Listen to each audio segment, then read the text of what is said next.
नमस्कार मित्रमैत्रिणींनो, आज आपण जाणून घेणार आहोत येणाऱ्या पुत्रदा एकादशीविषयी. त्याआधी चॅनलला सबस्क्राईब केलं नसेल तर अवश्य सबस्क्राईब करून घ्या आणि व्हिडिओ आवडल्यास नक्की लाईक व शेअर करा. पुत्रदा एकादशी हा दिवस भगवान विष्णूंच्या विशेष कृपेसाठी मानला जातो.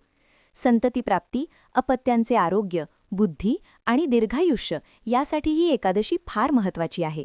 या दिवशी श्रद्धेने केलेली थोडीशी उपासनासुद्धा मोठे पुण्य देते, असे धर्मशास्त्रात सांगितले आहे. या दिवशी पहाटे लवकर उठून स्नान करावे.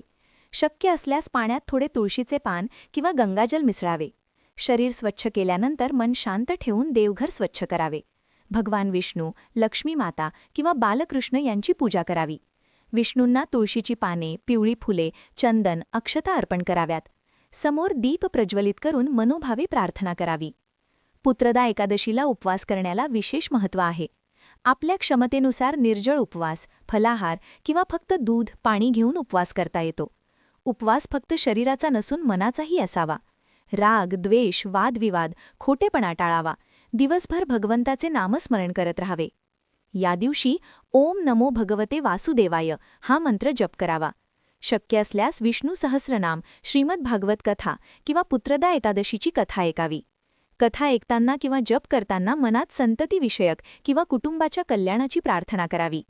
असे मानले जाते की या दिवशी केलेली प्रार्थना लवकर फलदायी ठरते. द्वादशीच्या दिवशी सकाळी विष्णूंची पुन्हा पूजा करून उपवास सोडावा.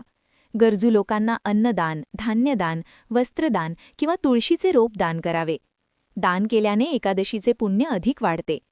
पुत्रदा एकादशीचा मुख्य लाभ म्हणजे संतती सुख प्राप्त होणे. अपत्य नसलेल्यांना संतान प्राप्तीचा मार्ग मोकळा होतो, तर अपत्य असलेल्यांना त्यांच्या मुलांचे आयुष्य दीर्घ, निरोगी आणि बुद्धिमान होते.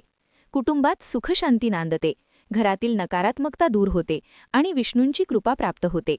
श्रद्धा, संयम आणि भक्तीने पाळलेली पुत्रदा एकादशी जीवनात समाधान, आध्यात्मिक शांती आणि ईश्वरी आशीर्वाद देते. मनापासून